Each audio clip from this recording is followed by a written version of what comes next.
LB Nagar నియోజకవర్గం నుండి Congress party MLA అభ్యర్థిగా మధు యాష్కి గౌడ్ నామినేషన్ దాఖలు చేశారు. హయత్ నగర్ లో ఉన్న మధు యాష్కి గౌడ్ తల్లి సులోచన ఆశీస్సులు తీసుకుని కొత్తపేటలోని ప్రసన్న మహంకాళి దేవాలయంలో ప్రత్యేక పూజలు చేశారు. ఆ తర్వాత తన నామినేషన్ పత్రాలను ఆర్ఓ కార్యాలయంలో ఎన్నికల రిటర్నింగ్ అధికారికి సమర్పించారు. మధు యాష్కి మాట్లాడుతూ యుద్ధం మొదలైంది, కార్యకర్తలు సిద్ధంగా ఉన్నారని తెలిపారు.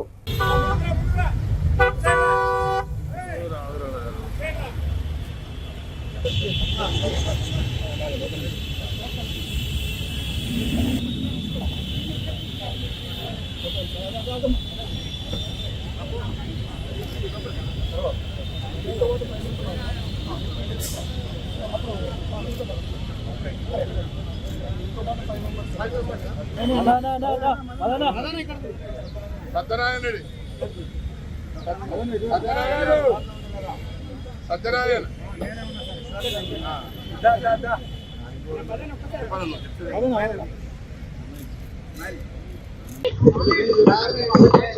పాత్రికేయ మిత్రులకు కృతజ్ఞతలు. ఇవాళ ఒక సెట్ ఆఫ్ నామినేషన్ వేయడం జరిగింది.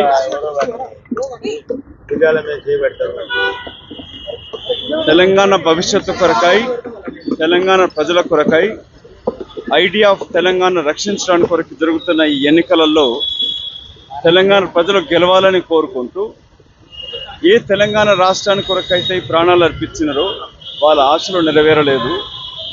తెలంగాణ రాష్ట్రం జరిగినాక అన్యోన్యంగా ఉండాల్సిన ప్రజలని ఇంకా రెచ్చగొడుతూ మభ్యపెడుతూ మోసపూరిత వాగ్దానాలతోటి మరొక్కసారి భరోసా అంటూ బతుకు తెరువు లేని తెలంగాణను పొడిగించడానికి కొరకు వస్తున్న బీఆర్ఎస్ పార్టీ ప్రభుత్వానికి వ్యతిరేకంగా, దానికి మద్దతు పరోక్షంగా ఇస్తూ ఉన్న బీజేపీ పార్టీకి, ఈ రెండు అధికార రాష్ట్ర జాతీయ అధికార పార్టీలకు వ్యతిరేకంగా తెలంగాణ ప్రజలు మా విజ్ఞప్తి ఆలోచించుకొని తెలంగాణ ఇచ్చిన ప్రదాత శ్రీమతి సోనియా గాంధీ గారు ఇచ్చిన 6 గ్యారంటీ స్కీమ్లే కాకుండా ఒక సమగ్రమైన మేనిఫెస్టో తోటి తెలంగాణ